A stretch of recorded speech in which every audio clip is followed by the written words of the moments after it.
Top quality और consistent performance के लिए सिर्फ सिल्वर पंप नाम याद रखना। तो આજની એક કરુણ સવાર, ગઈકાલનો એક ગુજારો દિવસ અને આજની આ કરુણ સવાર, વધુ વિગતો જાણીશું. જયેશ અમારી સાથે અમારા સહયોગી જોડાઈ ચૂક્યા છે. જયેશ, ચોક્કસથી ગઈકાલનો દિવસ કોઈએ પણ કલ્પના નહીં કરી હોય એવો દિવસ અને આજની આ ગુજારી સવાર, વધુ અપડેટ શું?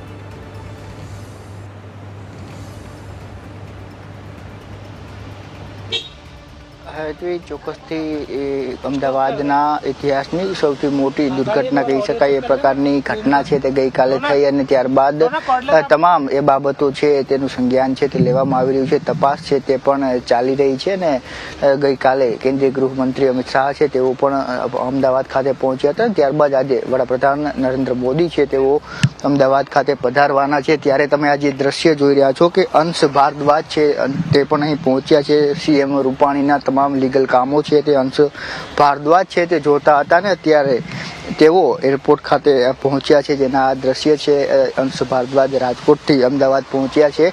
તમામ કામકાજ છે જે સ્વર્ગસ્થ વિજય રૂપાણી છે તેમનું અંશ ભારદ્વાજ જોતા હતા ને ત્યારે તેઓ પણ અહીં પહોંચ્યા છે. એટલે રૂપાણી પરિવારના જે પરિવારજનો છે તે પણ અમદાવાદ એરપોર્ટ ખાતે પહોંચી રહ્યા છે ને અત્યારે આજે તમે દ્રશ્ય જોઈ રહ્યા છો ગુજસેલના ત્યાં 8:30 કલાકે પ્રધાનમંત્રી નરેન્દ્ર મોદી છે તેઓ લેન્ડ થવાના છે અને ત્યારબાદ તેઓ તમામ એરપોર્ટની મુલાકાત લેવાના છે કે જ્યાં સમગ્ર ઘટના થઈ એ ઘટના સ્થળે પણ તેઓ પહોંચવાના છે.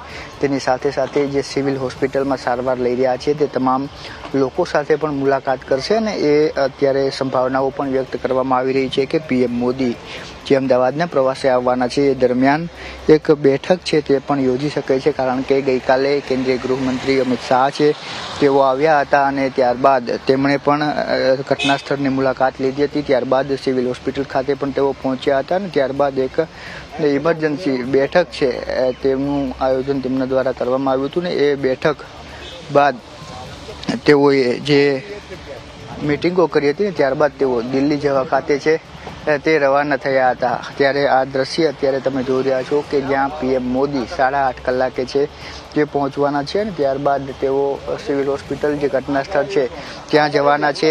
સિવિલ હોસ્પિટલ ગયા બાદ તેઓ જે ઘાયલો છે તેમની સાથે પણ મુલાકાત કરવાના છે. ત્યારે એ મુલાકાત બાદ અંદાજિત 2 કલાક જેટલો સમય છે તે પીએમ નરેન્દ્ર મોદી છે તે અમદાવાદ ખાતે વિતાવશે અને ત્યારબાદ તેઓ દિલ્હી જવા માટે પરત ફરશે. ત્યારે મહત્વનું છે કે જે પ્રકારનો ઘટનાક્રમ થયો ને અત્યાર સુધીમાં 295 જેટલી ડેડ બોડી છે તે સિવિલ હોસ્પિટલ ખાતે લાવવામાં આવી છે ને ત્યારે તમામ DNA કરાવવામાં આવશે. કારણ કે જે પ્રકારની સ્થિતિ ગઈકાલે સર્જાઈ અને ત્યારબાદ જે પ્રકારે મૃતદેહોની જે સ્થિતિ જોવા મળી હતી ત્યારબાદ ખૂબ જ ઓળખાણ છે મૃતદેહોની કરવી મુશ્કેલ બની રહી છે ને એવા સંજોગોમાં હવે તમામ જે લોકો છે તેમના DNA કરાવવામાં આવશે. તેની સાથે સાથે જે પૂર્વ સીએમ વિજય રૂપાણીનું પણ નિધન થયું છે ત્યારે તેમની પણ ડેડ બોડીની ઓળખ હજુ સુધી નથી થઈ. એટલા માટે તેમની ડેડ બોડી માટે પણ તેમના જે સન છે તેમના DNA કરાવવામાં આવશે. તેઓ વિદેશ છે જેથી તેમને આવતા સમય લાગશે અને એ તેઓ વિદેશથી આવ્યા બાદ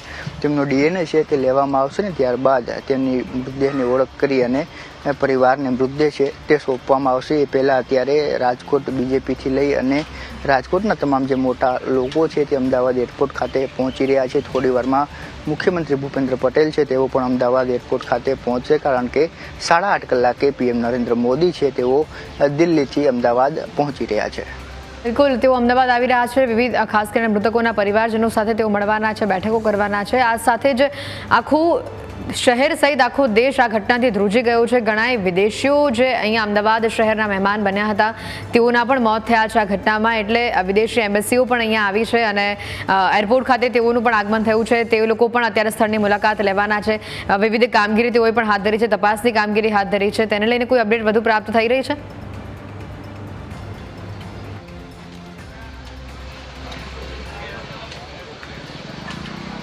હેતુ ચોક્કસથી જે પ્રકારે ઘટના બની અને ત્યારબાદ આ જે એર ઇન્ડિયાની ફ્લાઇટ હતી તેમાં મોટી સંખ્યામાં જે વિદેશી મુસાફરો હતા તેઓ પણ પ્રવાસ છે તે કરી રહ્યા હતા. જેમાં બ્રિટનના સૌથી વધુ નાગરિકો છે અને ત્યારબાદ ગઈકાલે બ્રિટનના જે મંત્રી છે તેમનું પણ એક સ્ટેટમેન્ટ સામે આવ્યું હતું કે સમગ્ર જે ઘટના બની છે તેને લઈને અમે દુઃખ વ્યક્ત કરીએ છીએ. સાથે સાથે અમારી જે ટીમ છે તે પણ અમે અમદાવાદ મોકલી રહ્યા છે કારણ કે ત્યાં બ્રિટિશ નાગરિકોની સંખ્યા છે ત્યાં મૃત્યુઆંક સંપર્કમાં વધુ જોવા મળી રહી છે. ભારતીય નાગરિકો બાદ ત્યારબાદ સૌથી વધુ બ્રિટિશ નાગરિકોના મૃત્યુ થયા છે. એટલે વિદેશની જે એમ્બેસેડરો છે તેમના દ્વારા પણ તમામ જે ઘટના છે તે પ્રત્યે દુઃખ વ્યક્ત કરવામાં આવ્યું છે. સરકારો સાથે પણ વાતચીત છે તે કરવામાં આવી છે ને તેને લઈને જ વિદેશ મંત્રી એસ જયશંકર દ્વારા પણ એક્સ ઉપર પોસ્ટ કરી અને તમામ જે વિદેશી રાજદૂતો છે તેમનો આભાર માનવામાં આવ્યો છે. તેમની સાથે વિદેશી નેતાઓ છે કે જેમણે ટેલિફોનિક અથવા તો સોશિયલ મીડિયા પોસ્ટ કરીને ઘટના અંગે દુઃખ વ્યક્ત કર્યું છે અને ભારત સાથે દુઃખની ઘડીમાં તેઓ પડખે ઊભા રહ્યા છે તે તમામનો આભાર તેમણે માન્યો હતો. ને ત્યારબાદ હવે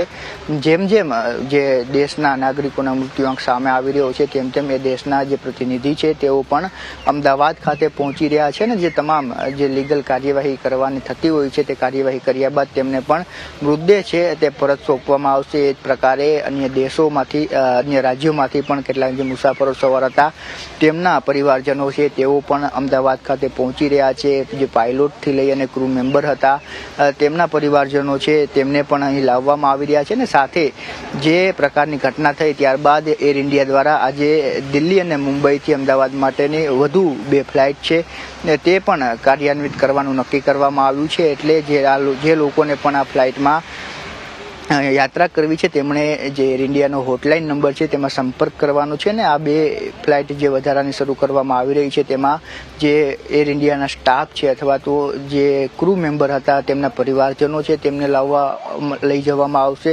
એ પ્રકારની જાહેરાત એર ઇન્ડિયા દ્વારા પણ કરવામાં આવી છે. એટલે આ તમામ ઘટનાઓ છે જે દુર્ઘટના ગઈકાલે થઈ ને ત્યારબાદથી સતત એમાં અપડેટ છે તે આવી રહ્યું છે. પરંતુ હજુ પણ જે મૃત્યુઆંક છે તેનો ફાઇનલ આંકડો સામે નથી આવ્યો. મોડી રાત્રે પણ 2 ડેડ બોડી છે તે ઘટના સ્થળેથી બહાર કાઢવામાં આવી છે. એટલે જે બીજે મેડિકલ કોલેજ હતી તેમાંથી પણ અંદાજિત 50 જેટલા મૃતદેહ છે તે મળી આવ્યા છે. એ પ્રકારની વાત સામે આવી રહી છે. ત્યારે હજુ જે કાર્યવાહી છે તે ચાલી રહી છે, રાહત બચાવની કામગીરી છે તે ચાલી રહી છે ને ત્યારે માનવામાં આવી રહ્યું છે કે આ આંકડો છે તે 300 અથવા તો 300થી આસપાસ રહેવાની શક્યતા છે તે અત્યારે જોવા મળી રહી છે. જયેશ, આ સિવાય અમદાવાદ ઇન્ટરનેશનલ એરપોર્ટ ઉપર પણ ઘણી બધી ફ્લાઇટ્સને રદ કરવામાં આવી હતી. નિશ્ચિત સમય સુધી, ખાસ કરી અનિશ્ચિત સમય સુધી તમામ ફ્લાઇટ્સને રદ કરવામાં આવી છે. તો તેને લઈને કોઈ વિગતો પ્રાપ્ત થઈ રહી છે કે હવેના જે મુસાફરોને મુસાફરી કરવાની હતી તે લોકોને અન્ય એરપોર્ટથી મુસાફરી કરવા માટે કે પછી ખાસ કરીને અમુક સમય માટે ફ્લાઇટ રદ કરવામાં આવી છે, તેને લઈને કોઈ સત્તાવાર જાહેરાત બહાર કરવામાં આવી છે?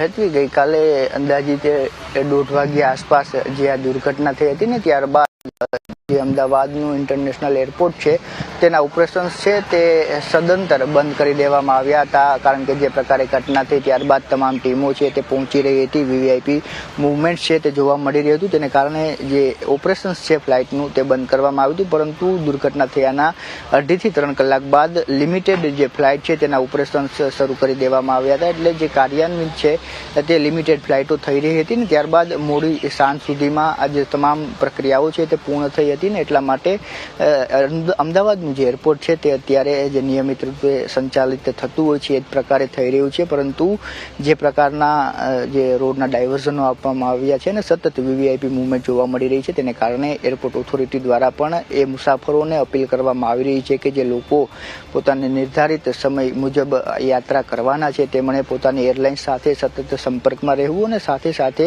જે ઓનલાઈન વેબસાઇટ છે તેમાં તેઓએ પોતાની જે માહિતીઓ છે ફ્લાઇટ અંગેની તે સતત ચેક કરતા રહેવું એ પ્રકારની અપીલ સતત અમદાવાદ એરપોર્ટ ઓથોરિટી દ્વારા કરવામાં આવી રહી છે. એટલે એરપોર્ટ ખાતે જે ઓપરેશન્સ અત્યારે ચાલી રહ્યું છે તે સ્ટીલ છે જે નિયમિત રૂપે સંચાલન થતું હોય છે એ જ પ્રકારની કાર્યવાહી અત્યારે અમદાવાદ એરપોર્ટ ઉપર થઈ રહી છે. કોઈ પણ પ્રકારની ફ્લાઇટો છે તે અત્યારે મોટી સંખ્યામાં કેન્સલ નથી કરવામાં આવી, પરંતુ લિમિટેડ રીતે અત્યારે તમામ જે નિર્ધારિત ગઈકાલે કરવામાં આવ્યું હતું એ મુજબ અમદાવાદ એરપોર્ટનું સંચાલન પણ ચાલી રહ્યું છે.